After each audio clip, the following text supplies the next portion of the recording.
Welcome to Pretty Lies and Alibis. Let's seek the truth and travel the long road to justice together. What you know, Alibis, welcome to another episode of Pretty Lies and Alibis. I'm Gigi. Hope you've had a good day. It's been a long one. We were waiting on a verdict, got a verdict, guilty on all counts, and sentenced to life with the possibility of parole in 20 years. Go figure. If I look a hot mess right now, it's because if you were on the live, I thought my dog was whining. So I go open the door and find out my cat had chased a little baby squirrel up into the drain on the side of my house. I've been out there for an hour in southern heat and humidity, ended up taking metal cutters and had to cut the whole bottom part of the drain off to let the squirrel run out. I put a video on YouTube because it let me pet him, but it ran off.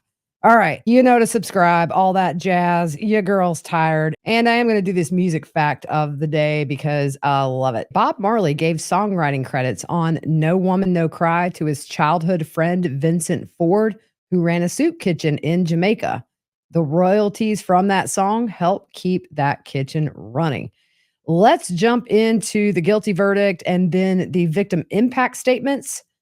And then we will talk about what came next. The jury came in and had guilty on all counts. We all obviously were a little worried. Maybe there was a holdout on this jury or something was going on. I really hope these jurors choose to talk to the media. If they want, I would be interested to know what happened in those 3 days they were deliberating. If not, we respect their privacy and are just grateful for that guilty verdict. They had three options when it came to sentencing, and the jury got to decide the sentence. The least severe was 50 years with parole and eligible after 20. They ended up and gave the middle sentence, life with the possibility of parole after 20 years, and the most severe was life without parole. They chose that middle ground. What's interesting is, let's just say in theory, he were to get paroled in 20 years, Robert would be younger than Jeff was when he was murdered. If you're watching on YouTube now, we are just going to let the guilty verdict play until that's over. But let's talk about Jay Gearman, the younger brother of Jeff. He says they were born in Milwaukee. And as a kid, Jeff was into sports. In fact, he said that Jeff taught him everything he knew about sports. Jeff excelled in every sport. He was a good student. He went to the University of Wisconsin and got his master's in journalism at Marquette. He moved to Las Vegas, and his first job there was with the Las Vegas Sun. His brother said Jeff took every story seriously, and he loved being an investigative reporter. As brothers, they loved to golf together. He said that Jeff was the one that taught him. He said Jeff was a natural, and Jay said he only beat his brother once. They played sports behind their house as kids. Jeff took him to his first Milwaukee Brewers game, and they loved going to movies together. Now, Jay was living in Las Vegas when Jeff was killed. His sister Julie called him that night and told him the terrible news, and he said it was such a rough night. He said it's obviously been a hard couple of years for all the siblings. He said Jeff was their leader. Now, Jay just retired, and he said his brother Jeff had no interest in retiring. The siblings moved to Vegas to spend more time with Jeff. He said they had gotten closer as they got older. Jay hoped that they would be able to golf together, go to the movies together. Just in his retirement, he wanted to spend more time with his brother. They show photos of them. One was from New Year's of 1980, and at that point, Jay did not live in Vegas, but he came to visit. He said that was his first flight he had ever taken, and he and Jeff hung out on the Las Vegas Strip all night. He said Jeff's murder's been devastating. Jeff was very loved, and Jeff loved his family. He was very big on holidays. He wanted to be with his family. He said it's going to take a lot of time to move past this, and we miss him a lot. If you're looking on the screen here on YouTube in the top left corner, you will see the photo of Jeff and Jay on that trip, New Year's 1980 on the Las Vegas Strip. A couple of times he did grab some tissues and wipe his eyes. The next victim impact statement was given by Jill. That's Jeff's sister. She's the youngest sibling. She shows a photo of all of them when they were young, and then an older photo of the siblings. and then one of Jeff with her daughter. She was the first niece or nephew to be born, and he couldn't wait to meet her. She said her son actually looks a lot like Jeff, and he was the only nephew, and Jeff loved him so much. She talked about how wonderful of an uncle Jeff was. He accepted all of his nieces and nephew for who they were. They grew up in Vegas, so he was able to be there as they grew up. And she wrote a statement. This is not verbatim, but I really wanted to get the most important parts. The victim impact statements give us a glimpse into the person behind the headline that we followed for so long. And I love hearing about who these people were in their life. She says, most of you know my brother is someone who went after corruption in our city. They couldn't hide from him. She says her and Jeff were 8 years apart, and he looked after her. She said she took his advice to heart because he was always on target. And with that 8 year age gap, he was like a second father to her. He helped her get a job at the same newspaper he worked at as soon as she finished college. And they enjoyed the same food and music. And she talked about them being on the media softball team together. She said they had a blast when they won. He was the first one she told when she got engaged. She said she knew he would be at TGI Fridays. And when she went to tell him, he bought a round of champagne for the entire bar. She laughed and said Jeff was bad at texting, but they talked a lot and he loved family gatherings. She said at Thanksgiving, he ate all of the dark meat. And she got upset and said holidays will never be the same without him there. He was loyal, fun, and a respected colleague. He never forgot his niece and nephew's birthday. Her son loved Wisconsin sports along with Jeff. She said her daughter and Jeff were both Virgos and both had careers in journalism. They asked him why he never wanted to leave Vegas, and he said it's Sin City. He was fearless in reporting on corruption. She names all of these big cases that Jeff broke, including Liberace's AIDS diagnosis as well as his death. Jeff was the author of the book Murder in Sin City, Death of a Casino Boss, and that was actually made into a Lifetime movie. Jeff also had an award-winning podcast, Mobbed Up, The Fight for Las Vegas. She said, I feel like in the last 2 years, I've been living in a murder novel, one Jeff could have written himself. I never imagined Jeff would be a national news story being murdered by a cold-blooded elected official in broad daylight. But in typical Jeff fashion, he was able to have Robert identified and locked up after his own murder. To the world, he was a dedicated and respected journalist. But to our family, he was Big Brother Jeff and our children's loving uncle. She gets emotional and said he is missed every single day. The next witness, Julie Smith, this is Jeff's sister. She shows a big family photo from her daughter's wedding that was 8 years ago. She said Jeff was very close to her daughter. And then she showed a photo of Jeff with his 3 nieces. She said their mother always made a huge meal at holidays, and they kept that tradition going. Everybody looked up to him, and they all migrated to Vegas since Jeff lived there. And they saw a side of Jeff that most didn't get to experience. At family gatherings, Jeff would display his playful and awesome sense of humor. He loved sitcoms, and his favorite were 2.5 Men and Seinfeld, and he often used lines from those shows. His house was meticulous, picture perfect, and he was into symmetry. Everything had to be on one side just like the other. He meant so much to our family, and we all will miss him. She gets emotional and says, I'm the emotional one. We will never share laughter with him again, and his murder is a loss we will not recover from. Really beautiful victim impact statements by Jeff's siblings. It really sounds like Jeff is somebody you would want to hang out with. He did a tough job, but he did a job that's very needed in this day and age, which is exposing corruption. And I can't imagine how devastating their loss is. Next up, Robert's wife. When asked if she knows Robert, she says just a little. They met 15 years ago. They've been married almost 14. She said it's been a great, and then she stops and says, every marriage has its ups and downs, but a great marriage overall. She talks about when they first got married, they had a baby and he started law school. She said his work ethic is second to none. He was ambitious and wanted to do everything to move himself ahead, and he was a great provider for his family. She said, monetarily, and we are a blended family. He was always there for our kids. He attended every school event and was the one who helped with homework because he has an unlimited amount of patience. He was the fun parent. Shows photos of their family. Those were not put on screen.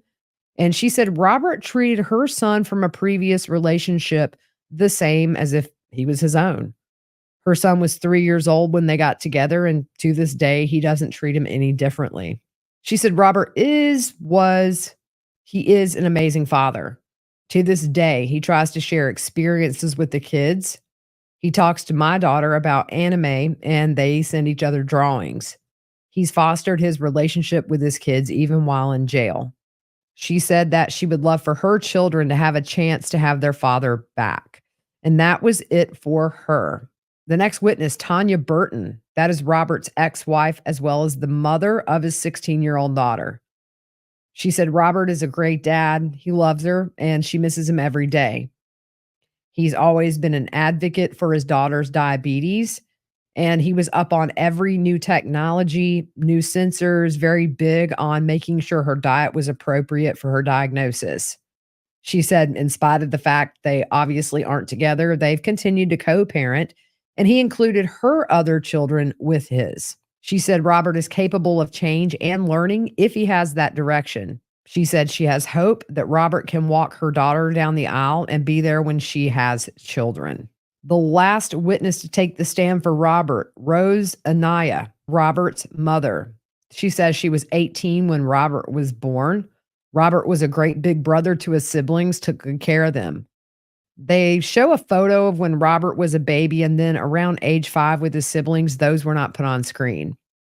She said Robert became man of the house when he was 13. His mom got divorced and she went back to work and back to school. While she was working and at school, Robert made sure his siblings were fed and got them to bed every night. She was a single mom. She says she couldn't afford school clothes, so when Robert was 13, they would go pick chilies in a field for $2 a bucket. By the way, Robert grew up in El Paso, Texas.